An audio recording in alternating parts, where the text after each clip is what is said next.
So the other important component of all this is understanding the geomorphology of the area. The morphology is the shape, and geomorphology is the geologic shape. And so we're looking here at Capers Inlet, and you see several features. This is the ebb tidal delta. So the outgoing tide we refer to as the ebb tide, excuse me. And there's so much energy as that flow comes through, screaming through those inlets, that it's picking up sand, because the high energy. But then as it goes offshore, it encounters the oncoming waves, and so that sand drops. It's like a little train wreck. And so you get these big deltas. It's just like a big river delta, but it's formed by tidal currents instead. And so a lot of the sands that might have gone into the inlet during the flood tide come out and form these deltas. So we have the very edge, and you can always see these from the air, especially at low tide, because that's where the waves are breaking, and that's the shallowest part. So it defines what we call the edge of the delta lobe. And at low tide, you see these features that we call swash bars, and those are big packages of sand. Well, the swash bars on the right side of the image have come from sand through longshore transport from Capers Island. So that zigzag southward approach of the sand to the inlet, that sand, basically, the sand has done its dance zigzag, gone into the inlet, and then it's been brought out and deposited on the ebb tidal delta. So this is an enormous amount of sand offshore.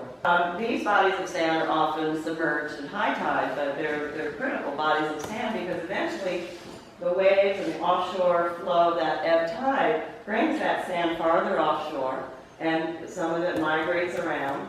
And then the waves that are coming in at this angle, you can see how the wave crests are here. The waves come in and they rotate around, they bend and refract around, and you see some swash bars over here. Well, that sand used to be here also, so it's made this journey around the ebb tidal delta. And then swash bars have the potential to detach and migrate on shore, and that's what we've seen a lot of at Dewees. So you'll see that in the images coming up. The other part of the geomorphology that's so critical is where is the main flow of water. It's the main channel. And these are secondary channels, and you'll see from the images I'm going to show you how much this changes on a year-to-year basis. It's incredible. I call this dynamic Dewees. It's one of the most changeable tidal inlets I've ever seen, which is actually good for you, because imagine if we've got all this sand, and we've got this sand, and if the main channel switches here, now this sand is on the downside of the current, so that sand can eventually migrate and make its way to Dewees. So I'll define a couple terms. Remember that thing I didn't like, the longshore drift? Well, we do use the term updrift and downdrift, and those are relative terms, just like upstream and downstream of a current. From the inlet itself, this is the updrift side of the inlet, this is the downdrift side. So when you have a main channel here, you get all the sand building up on these swash bars. Initially, they're on the updrift side of the inlet. But if the main channel changes, then those sand bodies are on the downdrift side. And that's how they can detach and eventually migrate on shore. And we have incredible examples of this here that we were monitoring through beach profiles for a long time, quite unexpectedly, actually. Let's see, what usually brings about a major change in the main channel of storm? It depends on the inlet. A storm certainly can.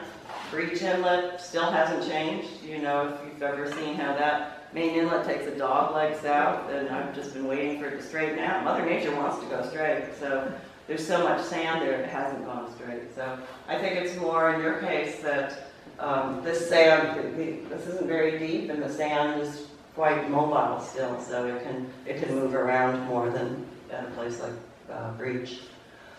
So now we just kind of define that swash bars can detach, and so here's where you can see by the waves, those are swash bars underneath causing the waves to break. This is one of those detached swash bars that once it's detached from the delta, then the waves can migrate it onto shore, and that becomes a huge input of sand, and we call that accretion. You've all heard of erosion, but accretion is the addition of sand. So longshore transport helps them to migrate down the shore. The sand in the swash bars gets then redistributed through longshore transport. We call this a shoal attachment. When it's part of the delta, it's just semantics, but when it's part of the delta still and not migrating on shore, we call it a swash bar. But once it detaches and starts to affect the downdrift beach, then we call it a shoal. So shoal attachments are the huge additions of sand to the downdrift island. And if any of you live on the north end of Isle of Palms, they go through enormous phases of sudden growth and then erosion, and that's from shoal attachments. So they weld onto the shoreline, and then the longshore current redistributes.